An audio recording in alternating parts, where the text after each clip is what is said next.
की शुरुआत की है। माना जा रहा है कि आदिवासियों को साधने के लिए कांग्रेस की बड़ी कोशिश है। चुनावों से पहले कांग्रेस आदिवासियों का भरोसा जीतने में सफल होगी, ये बड़ा सवाल है।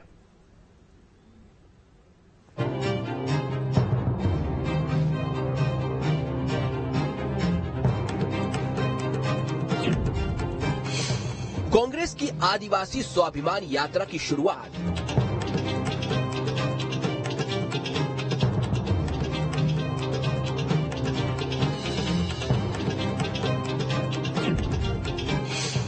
आदिवासियों को साधने में कांग्रेस होगी कामयाब।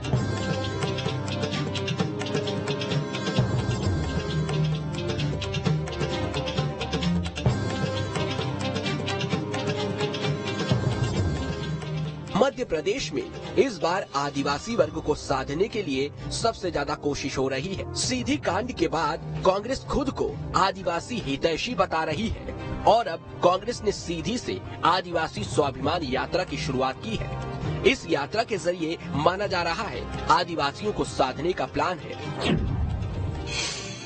सीधी से हुई यात्रा की शुरुआत। यूथ कांग्रेस अध्यक्ष विक्रांत भूरिया को यात्रा की कमान। 17 जिलों की आदिवासी बाहुल्य 36 विधानसभाओं से गुजरेगी यात्रा। यात्रा प्रतिदिन 2 विधानसभाओं तक पहुंचेगी। हर आदिवासी के घर पहुंचने की कोशिश है। आदिवासियों की परेशानी जानेंगे कांग्रेस नेता।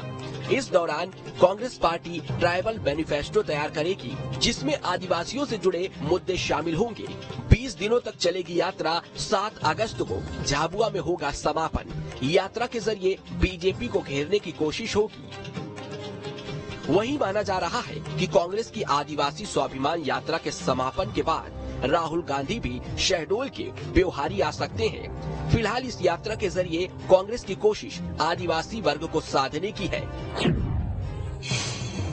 प्रदेश में आदिवासियों के लिए 47 सीटें आरक्षित हैं। कांग्रेस की यात्रा 36 विधानसभा सीटों को कवर करेगी। शहडोल में कांग्रेस का खास फोकस है। शहडोल आदिवासी बाहुल्य इलाका माना जाता है। शहडोल की 8 विधानसभा सीटों में 7 आदिवासियों के लिए आरक्षित है। 8 में से 2 सीटें कांग्रेस के पास हैं। इसीलिए माना जा रहा है कि शहडोल के ब्योहारी से राहुल गांधी 12 जिलों की 26 आदिवासी विधानसभा सीटों तक पहुंचेंगे और कांग्रेस के अभियान को आगे बढ़ाएंगे। हालांकि बीजेपी की ओर से कांग्रेस की यात्रा पर सवाल किए जा रहे हैं। आदिवासियों को देख लें तो मध्य प्रदेश में भारतीय जनता पार्टी सरकार ने आदिवासियों के लिए जितने काम किए हैं, मैं समझता हूँ भूतो न भविष्यतो। और अभी संत रविदास जी का 100 करोड़ की लागत से सागर में हमारा एक बड़ा उनका वो आश्रम भवन और उनकी मूर्ति स्थापित होने जा रही है। उसकी बड़ी यात्रा, बड़ी तैयारी हम सबके बीच में कर रहे हैं।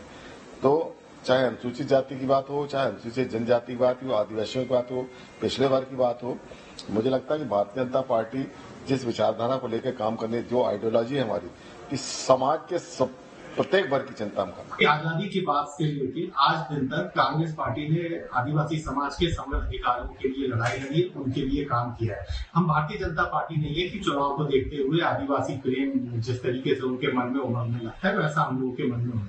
हम लोगों ने दशकों तक इस बात को करके दिखाया। उस आदिवासी समाज को जल जंगल जमीन का अधिकार दिलाया। उन अधिकारों को सुरक्षित रखने के लिए निरंतर कांग्रेस पार्टी कार्य करती है। हमारा आदिवासी समाज से जो संवाद रहता है, उनसे जो हम लोगों का मिलना जुलना रहता है, उनके कामों के लिए जो संघर्ष करना रहता है, तो निरंतर जारी रहता है। बता दें कि मध्य प्रदेश में 22% आदिवासी वोटर्स हैं। ऐसे में राजनीतिक दृष्टिकोण से ये बड़ा वोट बैंक है। इस वर्ग को साधना काफी अहम भी है।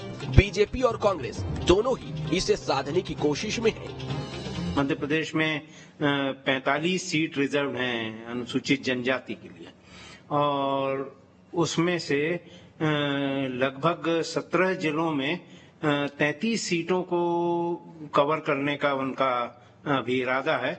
और सीधी में राहुल गांधी भी 8 अगस्त को आएंगे। तो आदिवासी वोटों पे ज्यादा ध्यान दिया जा रहा है और भारतीय जनता पार्टी का भी यह है कि आदिवासी वोट यदि मिल गए तो सरकार उनकी लगभग बन सकेगी और वही कांग्रेस का भी रही। बता दें कि मध्य प्रदेश में सत्ता की चाबी आदिवासियों के हाथ मानी जाती है और कहा जाता है कि जो भी आदिवासियों को लुभाने में कामयाब होता है, सरकार उसी की बनती है। अब देखना होगा आदिवासी वोटर्स को लुभाने में कौन कारगर साबित होगा। जिसने आदिवासी का साथ दिया वही सरकार बना पाया। 2018 में बीजेपी और कांग्रेस दोनों ही ये बात जान चुकी हैं। यही वजह है कि 2023 के लिए आदिवासियों पर सबसे ज्यादा फोकस किया जा रहा है। पैसा एक्ट लागू करके जहां आदिवासियों को साधने की बीजेपी ने कोशिश की, तो अब आदिवासी स्वाभिमान यात्रा निकालकर कांग्रेस आदिवासियों के घर घर तक पहुंचने की कोशिश कर रही है। देखना होगा कि 2023 के विधानसभा चुनाव में आदिवासी किसका हाथ थामता है। Durgesh Kumar, team news state. अब खबर तो यह है कि चुनावी साल में कांग्रेस का फोकस आदिवासी वोट बैंक पर है। प्रदेश में 22% आदिवासी वोटर हैं। माना जाता है कि आदिवासी वोटर ही सत्ता की चाबी है। कांग्रेस की स्वाभिमान यात्रा आदिवासी बहुल सीटों से होकर निकलेगी। आदिवासियों से मिलकर कांग्रेस उनके मुद्दे तय करेगी और इन मुद्दों को अपने वचन पत्र में शामिल करेगी। तो वहीं एमपी के स्कूलों में एडमिशन का नया ट्रेंड